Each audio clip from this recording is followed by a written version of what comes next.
నమస్తే, welcome to burning topic. చీకటి ఎంత గాఢంగా ఉన్నా వెలుగు రేఖ రాక మానదు. కల్లోల బంగ్లాదేశ్లో మైనార్టీల పరిస్థితి అగమ్య గోచరంగా ఉన్న వేళ గాయేశ్వర్ చంద్ర రాయ్ విజయం అచ్చం అలాగే కనిపిస్తోంది. తుపానులో దీపం వెలిగినట్లు ఉద్రిక్తతల మధ్య ఢాకాలో విజయఢంకా మోగించారు ఈ హిందూ నేత.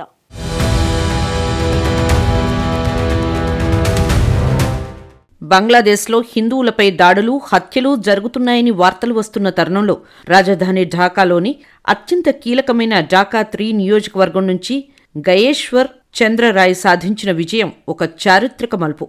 బంగ్లాదేశ్ నేషనలిస్టు పార్టీ అభ్యర్థిగా బరిలోకి దిగిన ఆయన జమాత్-ఏ-ఇస్లామీకి చెందిన మహ్మద్ షాహినూర్ ఇస్లాంను మట్టి కరిపించారు.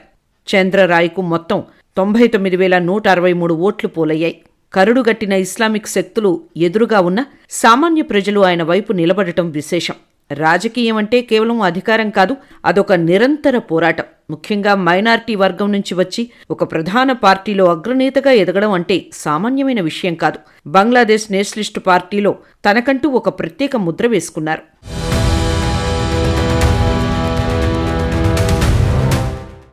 గయేశ్వర్ చంద్రరాయ్ 1951 నవంబర్ 1న ఢాకాలోని కెరానీగంజ్లో జన్మించారు. ఆయన పుట్టినప్పటి నుంచి ఆ ప్రాంతపు మట్టి వాసన్ను, ప్రజల కష్టాలను దగ్గరగా చూశారు. చిన్నతనం నుంచే నాయకత్వ లక్షణాలను పుణికిపుచ్చుకున్న గయేశ్వర్ దేశ రాజకీయాల్లో కీలక పాత్ర పోషించాలని నిర్ణయించుకున్నారు. 1990వ దశకం బంగ్లాదేశ్ రాజకీయాల్లో ఒక కీలక మలుపు. ఆ సమయంలో బిఎన్పి ప్రభుత్వంలో గయేశ్వర్ చంద్రరాయ్ అత్యంత నమ్మకస్తుడైన నాయకుడిగా ఎదిగారు. కేవలం పార్టీ కార్యకర్తగానే కాకుండా ప్రభుత్వంలో వివిధ శాఖల బాధ్యతలను సమర్థవంతంగా నిర్వహించారు.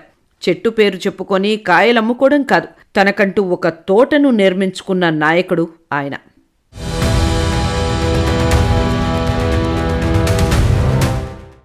ఒక హిందువుగా ఉండి ముస్లిం మెజారిటీ ఉన్న బంగ్లాదేశ్లోని ఒక ప్రధాన ఇస్లామిక్ మొగ్గున్న పార్టీలో అగ్రస్థానానికి చేరడం గయేశ్వర్ ప్రత్యేకత. పార్టీ అగ్రనాయకత్వంలో ఆయనకు ఉన్న సాన్నిహిత్యం ఎంతో బలమైంది. నమ్మకానికి మతం అడ్డురాదని ఆయన నిరూపించారు. ఆయన నిబద్ధత లేనిదే పార్టీలో అంతటి గౌరవం లభించదు. గయేశ్వర్ చంద్రరాయ్ వ్యక్తిగత జీవితం కూడా బిఎన్పి రాజకీయాలతో పెనవేసుకుపోయింది. ఆయన కుమారుడు అమితవ్ రాయ్ పార్టీలోని మరో సీనియర్ నేత నితాయ్ రాయ్ చౌదరి కుమార్తె నిపుణ్ రాయ్ చౌదరిని వివాహం చేసుకున్నారు.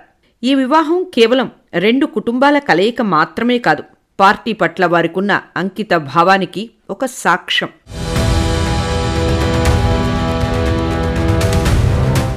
బంగ్లాదేశ్ రాజకీయ చరిత్రలో ఒక కొత్త అధ్యాయం మొదలైంది. దశాబ్దాల కాలం పాటు దేశాన్ని శాసించిన షేక్ హసీనా నేతృత్వంలోని అవామీ లీగ్ ఈసారి ఎన్నికల బరిలో లేకపోవడం ఆశ్చర్యకరమైన పరిణామం. గద్దె దిగిన హసీనా పార్టీ పోటీకి దూరంగా ఉండడంతో మైదానం మొత్తం బంగ్లాదేశ్ నేషనలిస్టు పార్టీ, జమాత్-ఈ-ఇస్లామీల మధ్య ద్విముఖ పోరుగా మారింది. రాజులేని రాజ్యానికి రంగులు పులిమినట్టు అవామీ లీగ్ లేని ఎన్నికలు బంగ్లాదేశ్లో సరికొత్త రాజకీయ సమీకరణాలకు తెరలేపాయి. ఈ ఎన్నికల్లో అందర్నీ ఆకర్షించిన నియోజకవర్గం ఖుల్నాయేక్. దీనికి ప్రధాన కారణం ఇక్కడ పోటీ చేసిన అభ్యర్థులు, వారి నేపథ్యం. సాధారణంగా ముస్లిం మెజారిటీ ఉన్న ఈ దేశంలో ప్రధాన పార్టీల తరపున హిందూ అభ్యర్థులు నిలబడటం విశేషం.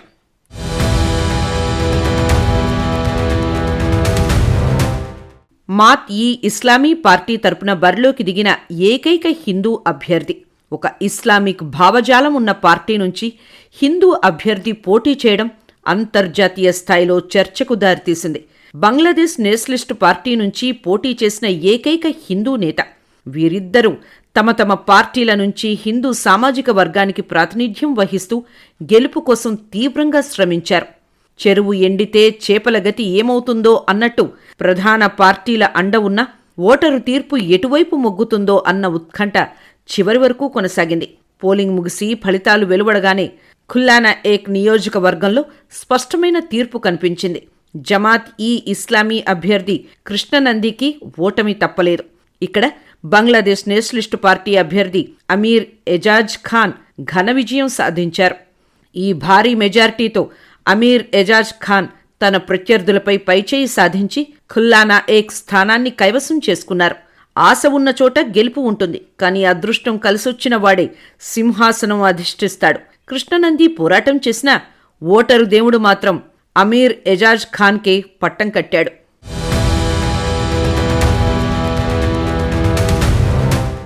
సుదీర్ఘ నిరీక్షణ తర్వాత షేక్ హసీనా ప్రభుత్వం పతనమైన అనంతరం జరిగిన పార్లమెంటరీ ఎన్నికల్లో బంగ్లాదేశ్ నేషనలిస్టు పార్టీ అఖండ విజయాన్ని సొంతం చేసుకుంది.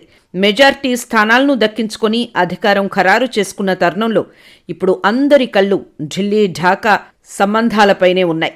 ఒకప్పుడు బంగ్లాదేశ్ను సుస్థిరంగా నడిపించిన అవామీ లీగ్ పతనం దేశంలో ఒక శూన్యాన్ని సృష్టించింది.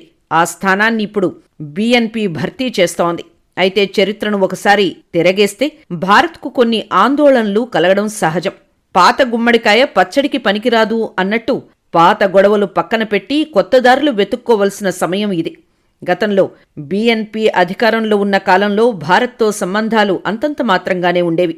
ముఖ్యంగా భారత్ వ్యతిరేక శక్తులకు, ఈశాన్య రాష్ట్రాల్లో అలజడి సృష్టించే ఉగ్రవాద మూకలకు బీఎన్పీ పరోక్షంగా మద్దతు ఇచ్చిందనే బలమైన ఆరోపణలు ఉన్నాయి. హసీనా హయాంలో భారత్ అనుభవించిన భద్రతా భరోసా ఇప్పుడు కూడా కొనసాగుతుందా అనేదే ప్రస్తుత దౌత్య వర్గాల ముందున్న అతిపెద్ద ప్రశ్న.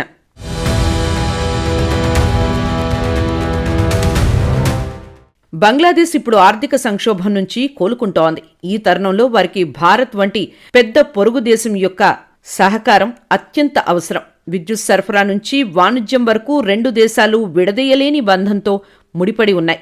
భారతదేశం ఎప్పుడూ పొరుగు వారికే ప్రథమ ప్రాధాన్యం విధానాన్ని అనుసరిస్తోంది.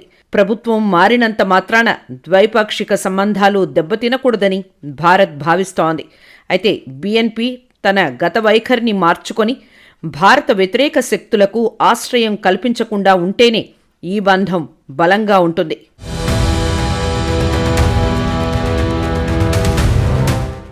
కాగా బంగ్లాదేశ్ సార్వత్రిక ఎన్నికల్లో 7 మహిళా అభ్యర్థులు పార్లమెంటుకు ఎన్నికయ్యారు.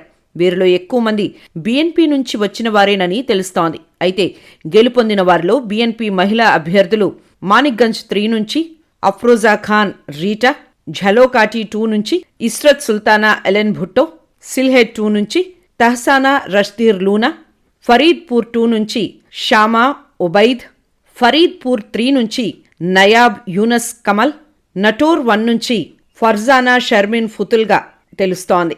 వీరితో పాటు గతంలో బీఎన్పీ నుంచి బహిష్కరణకు గురైన బారిస్టర్ రుమిన్ ఫర్హానా బ్రహ్మన్ బారియా 2 నుంచి స్వతంత్ర అభ్యర్థిగా ఎన్నికయ్యారు.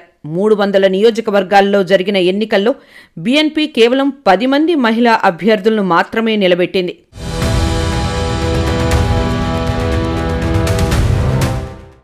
ఇదిలా ఉండగా బంగ్లా ఎన్నికల్లో దాదాపు 151 కంటే ఎక్కువ స్థానాల్లో మెజార్టీని దాటి బీఎన్పీ పార్టీ అఖండ విజయం సాధించింది. కాగా 11 పార్టీల కూటమికి నాయకత్వం వహిస్తున్న జమాయతే ఈ ఇస్లామీ దాదాపు 75 సీట్లలో ఆధిక్యంలో ఉంది. మరోవైపు పార్లమెంటరీ ఎన్నికల్లో మొత్తం 59.44% ఓటర్లు తమ ఓటు హక్కును వినియోగించుకున్నారని ఎన్నికల కమిషన్ ధృవీకరించింది.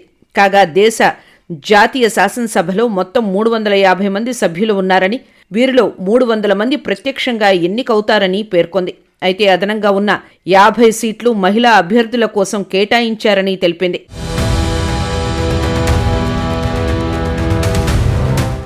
బంగ్లాదేశ్ రాజకీయాలను గత 4 దశాబ్దాలుగా శాసించిన ఇద్దరు ధృవతారలు షేక్ హసీనా, ఖలీదా జియా లేకుండా జరిగిన మొదటి ఎన్నిక ఇదే. బీఎన్పీ విజయం భారత్కు కొంత ఆందోళన కలిగించే విషయమేనని విశ్లేషకులు భావిస్తున్నారు. గతంలో బీఎన్పీ అధికారంలో ఉన్నప్పుడు భారత వ్యతిరేక శక్తులకు, తీవ్రవాద గ్రూపులకు ఆశ్రయం కల్పించిందన్న ఆరోపణలు ఉన్నాయి. ఇప్పుడు మళ్లీ ఆ పార్టీ అధికారంలోకి రావడంతో పొరుగు దేశంతో సంబంధాలు ఎలా ఉంటాయనేది ఉత్కంఠగా మారింది.